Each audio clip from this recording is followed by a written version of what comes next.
Hello, America, and welcome to this week's film. The purpose of this film is to educate the American people on the deep-rooted history of the hemp plant. Hemp, the world's strongest natural fiber, was used by our founding fathers to make America strong. George Washington said, "To make the most of hemp seed, sow it everywhere." If anyone knows about sowing his seed, it was Washington. After the Stars and Stripes is endorsed as the capital flag of the USA, Washington goes to Betsy Ross to discuss the design of the flag, which was made from hemp.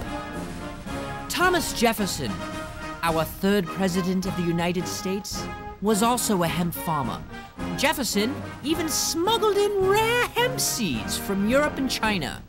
Jefferson made great use of the hemp plant by drafting the first and second drafts of the Declaration of Independence on hemp paper.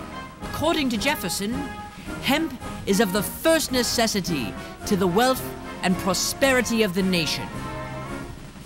Benjamin Franklin started America's first hemp paper mill, which allowed the colonies to have a free colonial press without needing to import paper from England.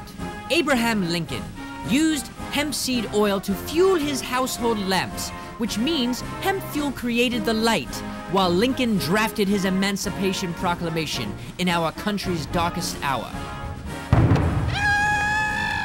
After the Civil War, the hemp industry declined because slaves were used for the hard task of separating the stock from the herd.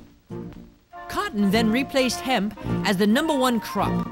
But according to the U.S. Department of Agriculture, between the years 1901 and 1937, with machinery capable of harvesting, stripping, and separating the hemp fiber from the pulp, hemp would become America's #1 crop once again. The machinery farmers needed to reap the benefits of hemp came with the invention of the hemp decorticator in the 1930s. Hemp's future was looking bright, and in February of 1938, Popular Mechanics wrote an article entitled "The New Billion-Dollar Crop." American farmers were promised a new cash crop with an annual value of several $100 million, and a crop that would provide thousands of jobs for American workers throughout the land. American icon Henry Ford looked upon the American farmer to be the lifeline to the future and the supply of the industrial needs of the 21st century. Ford was part of a movement called Chemergy. Chemergists believed that farm products would supply the building blocks of almost any other materials to replace timber, plastics, fuel, and lubricants. Other members of the Chemergic Council included inventor Thomas Edison, plant geneticist George Washington Carver, and naturalist Luther Burbank. Ford's dream was that one day automobiles would be grown and powered from the soil. In 1941, after 12 years of research, Henry Ford made that dream a reality by revealing an experimental automobile composed of 70% cellulose fibers from hemp and other crops. The car parts and body were made of biodegradable plastic. Here we see the bioplastic car body, which could absorb blows 10 times as great as steel without denting. But Ford's vision was never fully realized due to the suspension of the automobile industry as a result of America's involvement in World War II. But hemp was called up once again by America to battle the original axis of evil.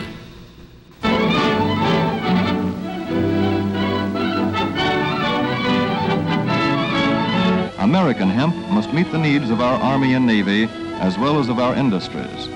In 1942, patriotic farmers at the government's request planted 36,000 acres of seed hemp, an increase of several thousand %. The goal for 1943 is 50,000 acres of seed hemp. Hemp for victory.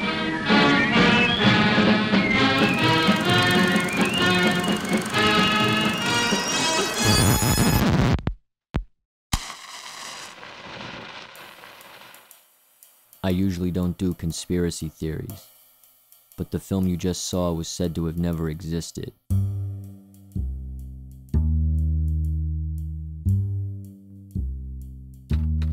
I've uncovered a link between a web of moguls who decided to nip the hemp industry in the bud because it was in direct competition with their deep-rooted vested interests.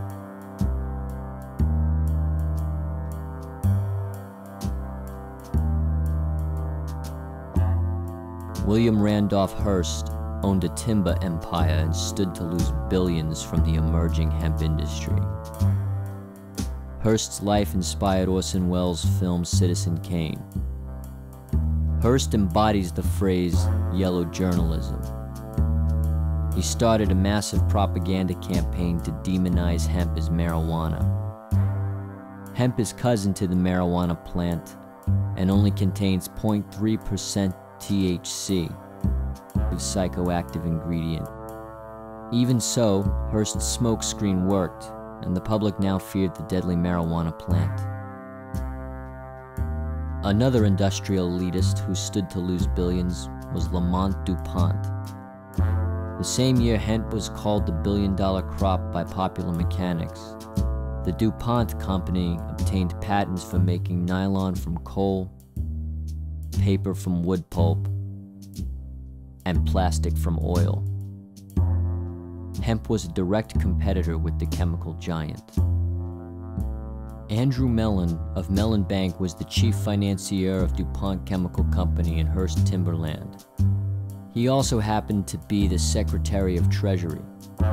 Mellon appointed his future nephew-in-law, Harry J. Anslinger, to head the Federal Bureau of Narcotics. Anslinger lobbied for the prohibition of marijuana. Anslinger told Congress that 50% of all violent crimes were committed by Latinos, Negroes, and Greeks, and that these crimes could be traced back to marijuana. Anslinger did not consult FBI statistics, which would have told him that at least 75% of all murders in the United States were related to alcohol. Anslinger said that, quote, "If the hideous monster Frankenstein came face to face with the monster marijuana, he would drop dead of fright." Anslinger was able to get hemp added to the Marijuana Tax Act of 1937. That's $1 on all persons who deal in marijuana commercially. This seems reasonable, except for the penalty provisions of the act. 5 years imprisonment and $2,000 fine, or both if the tax was not paid. By 1957, prohibitionists had reasserted a total ban on the domestic hemp industry, which has been in effect ever since. Yet, on the other hand, the petroleum industry has produced countless films on the glory of oil, plastics, and chemicals.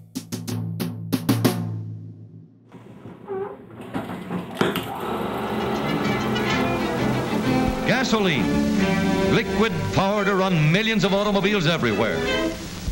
For a successful life, every drop of gasoline depends entirely upon what happens to him after he gets in the swim. Ah, a nice one. Let's go after that drop of gasoline. Here we go down the manifold. And here comes that great big piston.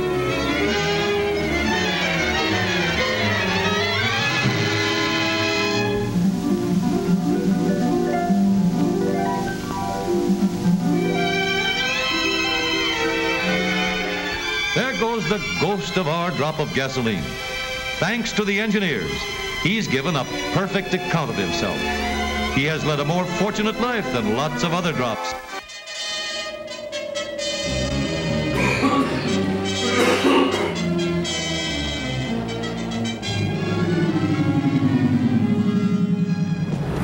Hello, I'm Hemp Man, and I'm here to tell you about the supernatural powers of hemp and how it can help protect our environment from the deadly effects of pollution. Let's take a closer look at the amazing hemp plant. Behold, the hemp stalk. Hemp's superpower is that it may be transformed into material stronger than steel and still break down and re-nourish the soil with vital nutrients. Hemp's mighty roots have the superpower to suck up harmful toxins from the ground. Cotton requires more pesticides than any other crop. Hemp needs no pesticide, and hemp's leaves act as a natural weed suppressant, choking out the real weeds. Another one of hemp's magnificent superpowers is to fight our most deadly enemy, global warming. Global warming is caused by the burning of fossil fuels, which releases carbon dioxide into the atmosphere.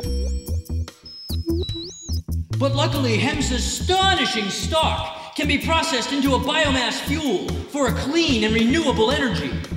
When the biomass is burned, it's part of a closed cycle. Thus, it does not add to the greenhouse gases.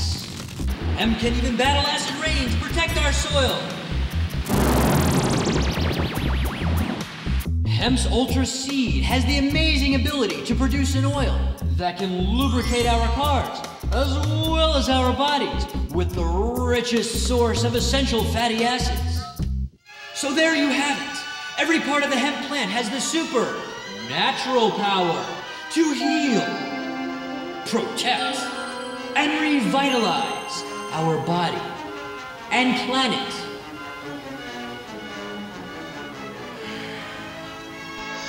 I now leave you with the words of former President Ronald Reagan. Let us remember that America, the beautiful land, is not ours alone. This is our land, but it's ours only for the time being. It belongs also to those who are very close to us, and to people whom we will never know. They too are entitled to continued enjoyment of our great outdoors. This heritage of splendor belongs to our children, to the generations of the future, on down the years for decades and centuries to come. America belongs to them too. It's not ours to waste and to despoil. We hold this land in trust, a trust we dare not carelessly betray. The challenge is so great and the solution so simple, let's not fail. We and all the generations of the long future will be rewarded with endless enjoyment and renewed inspiration. Thank you and good night.